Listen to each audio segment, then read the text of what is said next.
Well, good morning, church. We appreciate you just joining us for our weekly Wednesdays. Just kind of a shot on the arm for the week, if you will, as we meet together in this kind of forum.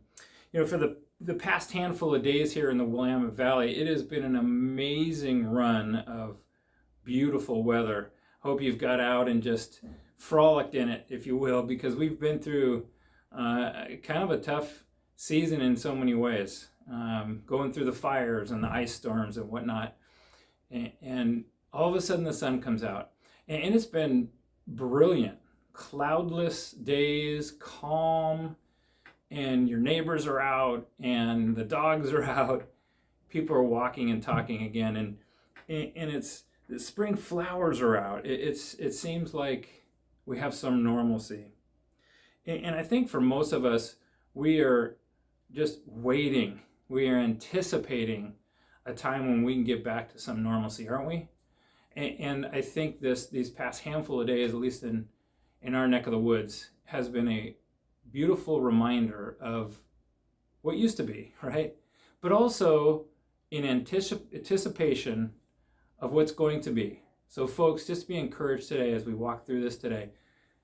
God in His time is going to make things back to normal. So I think that's a good word of encouragement for us. But as I'm thinking about this, it reminds me in the book of James when he talks about the patience of the farmers. And James goes on to say how patient they are as they wait for the spring and the autumn rains to come.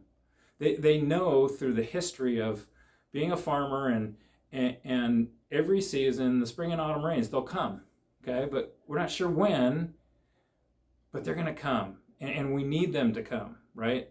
Not just for our own psyche or, for us just to be encouraged, but they needed it for the crops. And so the farmers would wait, and James describes their patience. And for us, I think there's a word to learn there.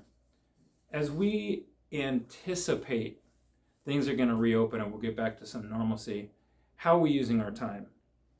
Well, maybe for a handful of you, you still are kind of isolated and there's some concern and it's valid. Or you've had a loved one who's hurting, or he's even got the virus and has been stricken or even passed on. Or maybe a handful of you, or some people who are depressed or feeling lonely through this. And there's so much of that in our country right now. So those are valid concerns. But I believe there's a great lesson to be learned in anticipation. Knowing as a believer what God's going to do. He's going to do some things to get us back to normal. I really believe that. And it brings to mind this old commercial. If you're 50 and older, maybe you remember these kids sitting around and they have their hamburgers, right? And they're open-faced and they're grabbing this Heinz ketchup bottle and they're getting ready to pour it out, and it's really thick and they're ready to dress their hamburger, but they have to wait.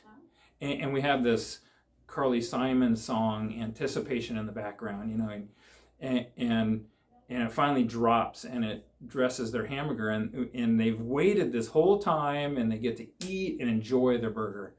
And that's just a little glimpse, I think, of kind of what James is talking about.